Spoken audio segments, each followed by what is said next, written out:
Right now, 3 million people are alive because of a pulse, a tiny electrical signal, about 70 beats per minute, fired by a device no bigger than a silver dollar, buried beneath the skin near the left collarbone.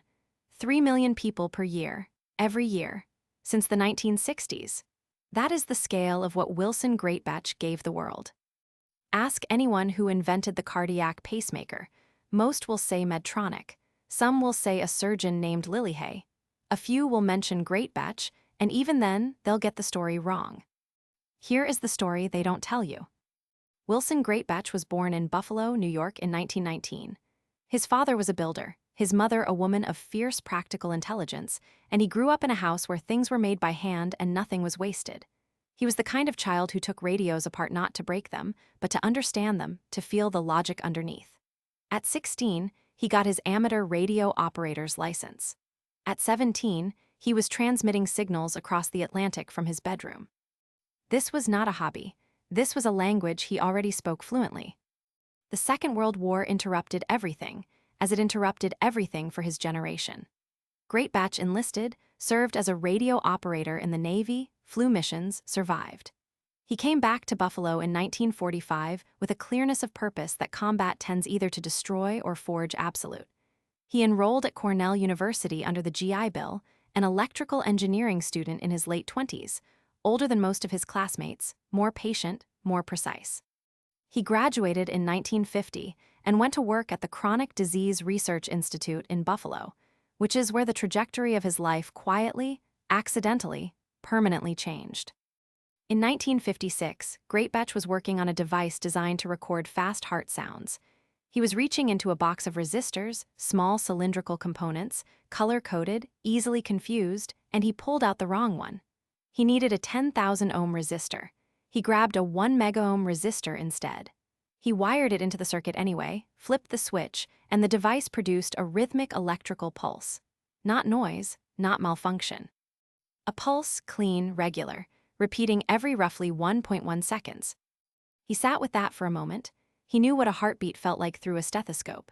He had spent 2 years at that institute listening to cardiac rhythms, learning what went wrong with them, talking to surgeons about patients whose hearts stuttered or stopped or fell out of sequence. And what he was hearing from that circuit, it matched. Not approximately, precisely. The wrong resistor had, by accident, produced an oscillating signal that mimicked the electrical impulse that keeps a human heart beating. Most people would have documented the error and moved on. Greatbatch understood that he was looking at the thing itself. He spent the next 2 years not in a laboratory, he didn't have one. He worked in a barn behind his house in Clarence, New York. A 10 by 14-foot wooden barn, no climate control, no institutional funding, no team. He had a workbench, a soldering iron, and the specific methodical stubbornness of a man who had already decided. He built 50 devices in that barn. He tested them, refined them, failed, rebuilt. The early prototypes were wired to the hearts of dogs. The pulses worked. The animals' hearts, induced into artificial arrhythmia, responded and corrected. Greatbatch wrote everything down, every circuit diagram, every test, every result. The critical breakthrough, the thing that separated his device from every prior attempt, was miniaturization and implantation. Before Greatbatch, external pacemakers existed. They were massive machines, plugged into wall outlets. A patient with complete heart block would be wheeled through a hospital corridor trailing wires and a device the size of a television set. They were not portable. They were not safe for long-term use. Patients tethered to them still died from infection, from power failure, from the basic impossibility of living like that. Greatbatch's device was small enough to be sewn inside the body. It ran on a battery. It required no external power. It could function for years. In 1958, he approached Dr. William Chardak, a surgeon at the Veterans Administration Hospital in Buffalo. Chardak had been thinking about this problem for years. He looked at what Greatbatch had built in that barn and said, "And this is documented, this is recorded, I think we've got something." The two men shook hands. Chardak would handle the surgical implantation. Greatbatch would continue refining the device. On April 18, 1960, the first human patient received a fully implantable pacemaker designed by Wilson Greatbatch. The patient's name was Frank Hennefeld. He was 66 years old and had been living with complete heart block, a condition where the electrical signal that coordinates the heartbeat fails to travel properly through the heart muscle, causing the chambers to beat out of sync. He received the device. It worked. He lived for 18 months before dying of an unrelated cause, which is to say, the pacemaker did not fail him. By 1961, 10 patients had received implants. All 10 were alive. Greatbatch filed his patent in 1960. U.S. Patent 3,057,356, granted in 1962. He assigned a portion of the rights to Chardak, reasonable, given Chardak's role in the surgical development, and licensed the device to a small Minneapolis company called Medtronic. Medtronic in 1960 was not the company it became. It had been founded in 1949 by Earl Bakken and Palmer Hermansley, operating out of a garage, making medical equipment repairs. Bakken himself had built an early external pacemaker in 1957, inspired by work done by a surgeon named C. Walton Lillyhay, a device that ran on a modified metronome circuit and was also revolutionary in its own right, reducing the bulk and improving the portability of external pacing. Bakken's contribution was real, and it was significant. None of this is in dispute. The problem is not that Medtronic made something. The problem is what happened next. Medtronic licensed the Greatbatch Chardak pacemaker in 1961. They manufactured it, marketed it, and scaled it. Within a decade, the implantable pacemaker had become one of the most important medical devices in human history, and Medtronic had become its face. Earl Bakken was profiled as the inventor. Medtronic's founding story, the garage, the metronome, the ingenuity, became the canonical narrative of the pacemaker's origin. It was a better story for them. It was simpler, it put their name at the center. Greatbatch received royalties. Initially, the terms of the licensing agreement were, by any objective measure, inadequate for what the invention would eventually generate. And when disputes arose over those terms, when the gap between what Medtronic earned and what Greatbatch received became too large to ignore, the legal battles began. He spent years in litigation. Not one case. Multiple cases, across multiple decades, involving patent rights, licensing terms, and the compounding complexity of a technology that had spawned an entire industry. Medtronic's revenue today exceeds $30 billion annually. The pacemaker was the engine that built that company. Greatbatch, by his own account, received a small fraction of what the invention generated in its first decades. He was not destitute. He was a capable businessman who went on to found multiple companies, including one that developed the lithium battery now used in implantable medical devices. But the scale of what was extracted versus what he received was not proportional. It was not just. Now here is where the story requires precision, because injustice in the history of invention is rarely a single villain's decision. It is usually a system. A set of structural incentives that consistently route the same things, money, credit, visibility, away from the person who made the thing and toward the institution that industrialized it. Greatbatch held patents. He was not erased in the way that, say, Rosalind Franklin was erased, without acknowledgement, without legal standing, without even the knowledge that her work had been taken. Greatbatch knew he had been shortchanged. He said so. He fought for it. The difference is that fighting an institution with $30 billion in annual revenue, even with clear documentation, even with patents bearing your name, is a specific kind of exhaustion. You win partial settlements. You establish precedents, you do not get made whole. The evidence for Greatbatch's priority is not contested by serious historians. His original patent application was filed before any comparable implantable device reached clinical testing. The 1958 handshake agreement with Chardak is documented. The 1960 implantation of Frank Hennefeld is documented. The barn exists. It was later recognized as a landmark.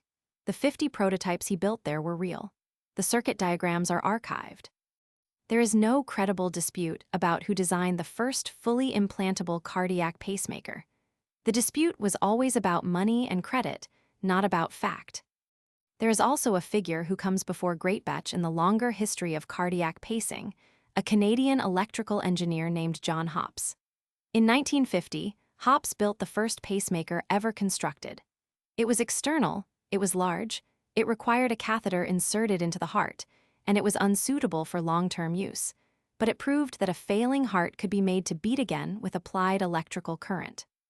Hopps worked at the National Research Council of Canada, and his device emerged from research into hypothermia. He was not trying to build a pacemaker. He was studying what cold temperatures did to the heart, and he found that a stopped heart could be restarted with electrical stimulation. He built a device to do it. He never patented it. He never commercialized it. He received almost no recognition outside Canada, and even within Canada, his name is known primarily to cardiologists and medical historians. He died in 1998. He had received a pacemaker himself, years before his death, which he described with a kind of quiet irony that is either funny or devastating depending on how you're feeling when you hear it. Hopps established the principle. Greatbatch solved the problem of making it livable. The distinction matters, and neither man received what the work deserved. By the end of his life, Greatbatch had been awarded more than 325 patents. He was inducted into the National Inventors Hall of Fame in 1986. He received the National Medal of Technology in 1990, presented by President George H.W. Bush. He was recognized by the Lemelson MIT program, one of the most prestigious engineering honors in the United States. His contributions were not invisible to the engineering community. He was not unknown. But ask 100 people on the street who invented the pacemaker. Ask 50 cardiologists. Ask the executives of the hospital systems that use pacemakers in routine procedures every single day. The answer will rarely be Wilson Greatbatch. It will more often be Medtronic or Earl Bakken or simply no one, a vague sense that it emerged from science, fully formed, without a specific human author, which is perhaps the most common form that erasure takes. Not deliberate suppression. Just the slow drift of attribution toward the institution that scales the thing, and away from the person who made it. Greatbatch died on September 27, 2011 at 92 years old. He had spent his last decades in philanthropy, donating to engineering education, funding research, building the kind of institutional legacy he thought might outlast him. By most measures, he lived a full life. By the measure of what he actually gave to the world, 3 million lives per year, sustained, year after year, since 1960, the recognition he received was not commensurate. It simply was not commensurate. Medtronic's market capitalization, on the day Wilson Greatbatch was buried, was approximately $40 billion. The resistor that started all of it cost less than 2 cents. There is a particular cruelty in this kind of story that compounds over time. The person who invented the thing has to watch the thing become enormous. They have to watch the institution that licensed it become synonymous with it. They have to explain, repeatedly, over decades, that they were there first, not as a boast but as a correction, a persistent, necessary correction. And they have to do this while the evidence sits in archives and patent offices and nobody disputes the facts. They just don't repeat them. Greatbatch once said, in an interview late in his life, that he was more interested in the next invention than in fighting for credit for the last one. That is either wisdom or the kind of peace a person makes when they run out of better options. Probably both. Probably the same thing. What the wrong resistor gave the world was not just a medical device. It was a demonstration that the distance between accident and salvation can be the length of a reach into a box. That the thing that changes everything can look, at first glance, like a mistake.